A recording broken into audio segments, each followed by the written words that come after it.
here. I hope everyone's been doing well. If you're new, welcome. And if any of what I say resonates with you, be sure to hit the like and subscribe button for more of my content. Today, I know we're really starting to get going in the winter season and seasonal depression. I know I've talked about a couple other times, but it's starting to kick in with a lot of people, and not everyone enjoys the holiday seasons. Like, I don't know, some people get together with huge groups of family and they have the feasts, and they there are so many gifts and lights, decorations, everything. But other people, they're experiencing the complete opposite of it. And even if you are experiencing, the loving side of it with your family and friends and stuff, you could still be pretty down on the inside. And that's kind of what I want to touch base on today. So just kind of bringing attention to all of the struggles that we're all dealing with at this time of year, and just spreading love. Just even if you're not really feeling it, just keep spreading it, because what you put out is what you get back, right? So hopefully, if we keep loving others and picking them up, that will eventually come back to us, and we'll start feeling that love too. Because love is always available, it's always there for us. But if we don't match that frequency of it, we're not going to experience it. And um I know it's also very easy, say like in the summer, you're so pumped up and you have a vision, you have a dream, and you're going for it, and you're making excellent progress, and you're acquiring new skills, and you're meeting new people maybe, and you're really feeling good about yourself. And then you get into this kind of winter phase and everything seems to kind of go away, and then you start feeling maybe down, or like maybe it was just, that little bit that was good. Maybe it's time to move on. Maybe you're starting to hear some things from your family saying, oh, maybe it's just not the right time. Maybe there's something else you should be doing. It's really easy to hear things and then make it your reality. And one thing that I've heard recently, just as a reminder, which was needed, is that people tell you things that they're experiencing. Like, they'll say something that they gave a specific meaning to. That's their meaning and their reality. That's how they're choosing to see it. But just like when you're texting people and things get misinterpreted, there are 1,000 ways to interpret something and to perceive something. So if they're choosing in their reality to, perceive your journey a certain way, that doesn't mean that you have to as well. And I have said it a lot, but other people's opinions are none of our business. So it can be really hard to shake something off when maybe it's somebody close to us. Maybe it's about something we really care about. But there are 1,000 ways to view it. And if you keep looking and you keep talking to people and getting different perspectives and opinions, you'll come to find that there's a lot of positive things to say about the exact same scenario. So it's all in how you decide to view it. It's all in how you decide you want your reality to be. It's all in the meaning you personally give it. Because every single reality is possible. Anything you can think of is possible. So if you're thinking of a vision, you're thinking of a dream, there's a reality out there where that's true for you and you're living that dream. But there's also a reality where you gave up on that dream. And when you give up on that dream, is it really your choice? If you have that strong of a passion for it, is it really your choice? Or maybe are you letting the perception of others kind of sway you a little bit?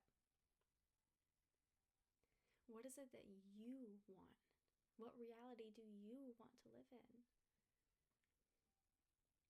Because even if we're focusing on the negative comments, but we're trying to keep a positive mindset. If we let ourselves be stuck there with that negative opinion kind of hanging on our shoulders, hanging on our backs, it's still there, you know? So even if you're not really focusing on it, you could be subconsciously focusing on it. And where focus goes, energy flows. Where your energy flows, that's what's going to form your reality.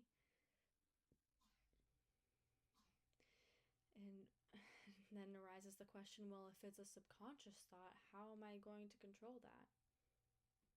There are a couple different ways. And it's really whatever works for you.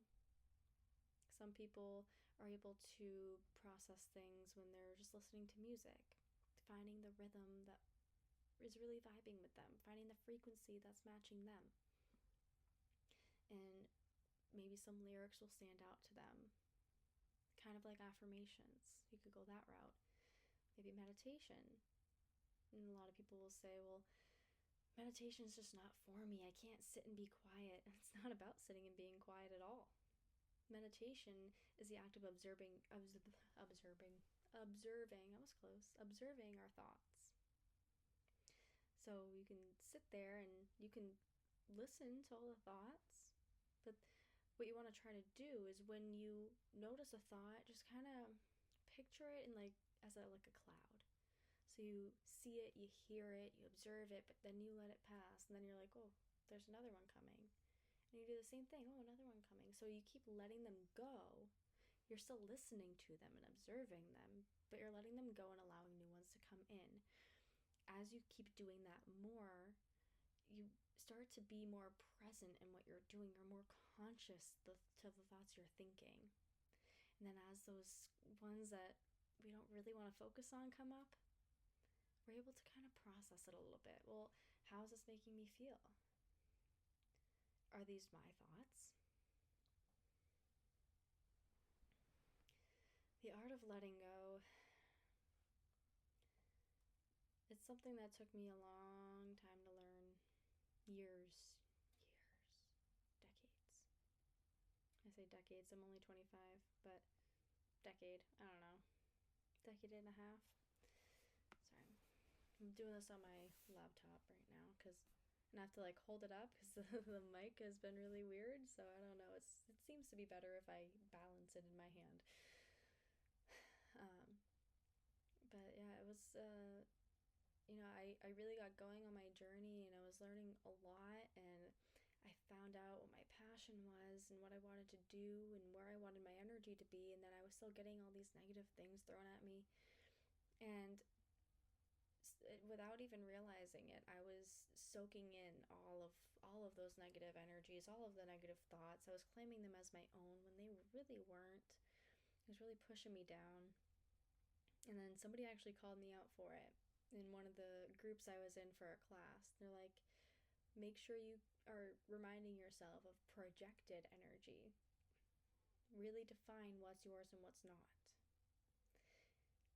And once they said that, like, I had heard it before, but it was just, there's divine timing. So when I heard it that time, it hit me like a Mack truck. Like, holy shit, they're right. I totally, I knew it, but I never implemented it. So once I did, it was still hard because it comes with building a boundary too. And that boundary oftentimes is with people close to us. Because if it wasn't with people close to us, then their words probably wouldn't mean as much, right? So it's probably a close friend, close family member, and you end up building this boundary with them. And maybe you don't have a choice but to be kind of close to them and trying to maintain this boundary. It's a vicious cycle that you're stuck in. You feel like you don't have any control. But it's reminding yourself of what your thoughts are, what your energy is, where your heart is. What do you believe? What do you want to see in your reality? And who knows, maybe something random, spontaneous, totally out of the blue will happen that will make it a little better. But the key is to keep your beliefs in line. Don't believe in all of the negativity that they're throwing at you. Believe in your dream, believe in yourself, believe in the reality of it becoming true. Live in the frequency of it. That's the trick. It's really daydreaming. If you are able to daydream about your vision, your brain doesn't know the difference. That's why, like, if we go through something that, say, makes us sad, and then years later we think about that moment and we get sad again, our brain doesn't know the difference between it happening then and now when you're thinking about it again. So it brings back those same emotions. So if you're daydreaming about something, your brain doesn't know the difference as to whether or not it's happened or not. So then you're able to feel the emotion of being in that reality, and what you put out, you get back. So when you're feeling that frequency, feeling the vibration, living in that reality in your mind, you're calling it into you. Likewise, when you're thinking about the negative opinions of others and you're living in the low frequency they bring, that's what you're going to be calling to you. So, just want to remind everyone that winter's tough. It is tough. But keep going, because springtime is going to be really great. So keep daydreaming. Even if you feel kind of lazy at days, we all kind of need a break, right? So chill out for a day.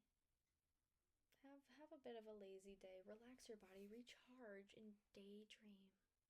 And then when you're in that daydream and you're feeling the frequency, and maybe if you're having a rough day at work the next day or something, or a few days later, remind yourself of what it felt like to be in that frequency. Bring it back. Because once you put yourself in that state so many times, it's a lot easier to bring back and relive.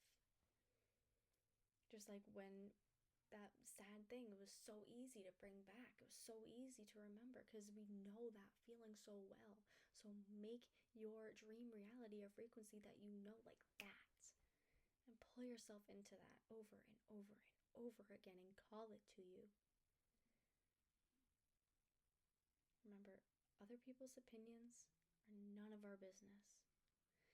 You're doing absolutely fine. Anything that anybody else believes is a reflection of their own realities. It's their own baggage, their own trauma. Most of the time they're upset because maybe we have something good going for us and they're kind of jealous of it. Maybe they had a dream and they gave up on it. It's like a subconscious thing. They're probably not even realizing where it's coming from or why they're doing it. They're just making up a story and they're believing it, but you don't have to. So keep your head up. Again, if any of this resonated, be sure to hit the like and subscribe button, and I'll see you in the next video. Peace out.